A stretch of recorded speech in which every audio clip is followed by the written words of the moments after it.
ಇದೀಗಲೇ ಕಳೆದ 2 ದಿವಸಗಳಿಂದ ನಡೆದಂತ ಒಂದು ಘಟನೆ ಇಡೀ ರಾಜ್ಯ ರಾಷ್ಟ್ರ ತಲೆ ತಗ್ಗಿಸುವಂತ ಕೆಲಸ. ಯಾವುದೇ ಅಪರಾಧವನ್ನು ಮಾಡದೆ ಕೆಲವು ಷಡ್ಯಂತ್ರ, ಕೆಲವು ಪಿತೂರಿಗಳಿಂದ ನಮ್ಮನ್ನು 2 ದಿವಸ ಜೈಲಿನಲ್ಲಿ ಇಡಲಾಯಿತು. ವಸುದೇವ ಯಸುದನ ಮಗನೇ ಹುಟ್ಟಿದ್ದು ಜೈಲಲ್ಲಿ, ಶ್ರೀಕೃಷ್ಣ ಪರಮಾತ್ಮ. ಅಲ್ಲಿಗೆ ಹೋಗಿ ಬಂದದ್ದು ನಮ್ಗೆ ಏನು ನೋವು ಅನ್ಸ್ಲಿಲ್ಲ. ಯಾಕಂತ ಹೇಳಿದ್ರೆ ಇವತ್ತು ಶ್ರೀಕೃಷ್ಣ ಪರಮಾತ್ಮ ಹೊರಗೆ ಬಂದಾಗಿದೆ.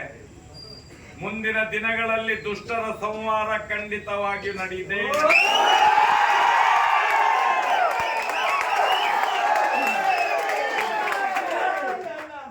ನಾವು ಇಷ್ಟ ತನಕ ಯಾವುದೇ ಸಮಾಜದ ವಿರೋಧಿ, ಯಾವುದೇ ವ್ಯಕ್ತಿಗಳ ವಿರೋಧ, ಯಾವುದೇ ಧರ್ಮದ ವಿರೋಧ ನಾವು ಮಾತಾಡಿದವರಲ್ಲ.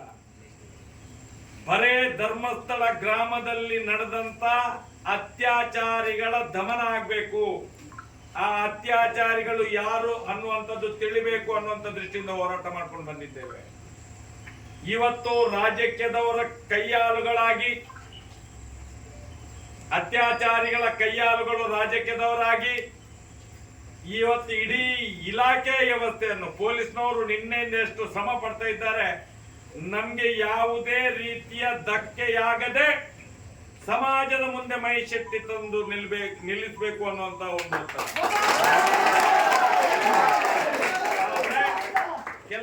ಕೆಲವು ರಾಜಕೀಯ ವ್ಯಕ್ತಿಗಳ ಪಿತೂರಿಯಿಂದ ಆದಂತ ಒಂದು ದಿನದ ನೌಟಂಕಿ ಬಂಧನದ ಯಾತ್ರೆ ಇಲ್ಲಿಗೆ ಮುಕ್ತಾಯವಾಗಿದೆ.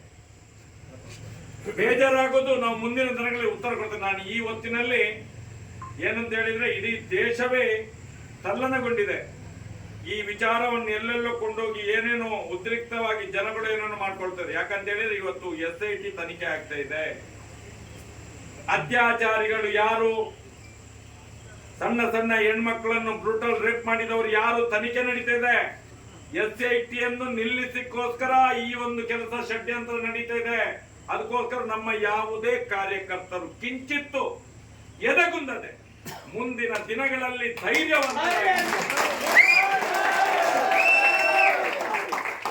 ಧರ್ಮಸ್ಥಳದಲ್ಲಿ ಅಣ್ಣಪ್ಪನ ಮಂಜುನಾಥನ ಸತ್ಯ ಇದೆ.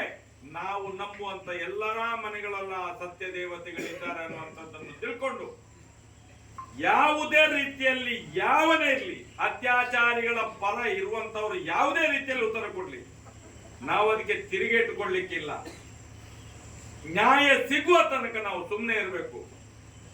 ಜಾಸ್ತಿ ದಿನ ಇಲ್ಲ ಇನ್ನು. ಆದಷ್ಟು ಬೇಗ ಧರ್ಮಸ್ಥಳದಲ್ಲಿ ಆದಂತ ಅತ್ಯಾಚಾರ, ಕೊಲೆ ಪ್ರಕರಣಗಳಿಗೆ ಮುಂದಿನ ದಿನದಲ್ಲಿ ಒಳ್ಳೆಯ ರೀತಿಯ ತೀರ್ಮಾನ ಬಂದೇ ಬರ್ತದೆ ಅನ್ನುವಂತ ಆತ್ಮವಿಶ್ವಾಸ ನಮ್ಗೆಲ್ಲರಿಗೂ ಇರಬೇಕು. ಇವತ್ತು ಇಲ್ಲಿಂದಲೇ ತಾವೆಲ್ಲ ನಿರ್ಮಾಣ ಮಾಡಬೇಕು. ಯಾಕಂತ ಹೇಳಿದ್ರೆ ನಿನ್ನೆಯಿಂದ ಆದಂತ ಕೆಲವು ಬೆಳವಣಿಗೆಗಳು ಮುಂದೆ ಬೇರೆ ಯಾವುದೋ ರೀತಿ ದಿಕ್ಕನ್ನು ಪಡ್ಕೊಳ್ಳೋದು ಬೇಡ ಅನ್ನುವಂಥ ದೃಷ್ಟಿಯಿಂದ ನಿಮ್ಗೆಲ್ಲರಿಗೂ ವಂದಿಸುತ್ತಾ, ಇಲ್ಲಿ ತನಕ ಒಳ್ಳೆಯ ಒಂದು ವಿಷಯ ಅಂತ ಹೇಳಿದ್ರೆ ಸೌಜನ್ಯನ ಹೋರಾಟವನ್ನು ಯಾವಾಗ ಯಾವ ಪಿತೂರಿ ನಡೆಸಿ, ಷಡ್ಯಂತ್ರ ನಡೆಸಿ ಅದನ್ನು ಮುಚ್ಚಿಸ್ಲಿಕ್ಕೆ ಯಾರ್ಯಾರು ಶ್ರಮ ಪಡ್ತಾರೋ ಅವರಿಗೆ ನಿಜವಾಗ್ಲಿ ಮಂಗಳಾರತಿ ಆಗಿರುತ್ತೆ. ಇಷ್ಟು ತನಕ ಇವತ್ತು ಏನಾಗಿದೆ ಅಂತ ಹೇಳಿದ್ರೆ ಉಡುಪಿ ಜಿಲ್ಲೆಯ ಇಡೀ ವಕೀಲರ ಒಂದು ಸಂಘ ಪೂರ್ತಿ ನಮ್ಮ ಜೊತೆ ಇದ್ದು, ಇಡೀ ವಕೀಲರ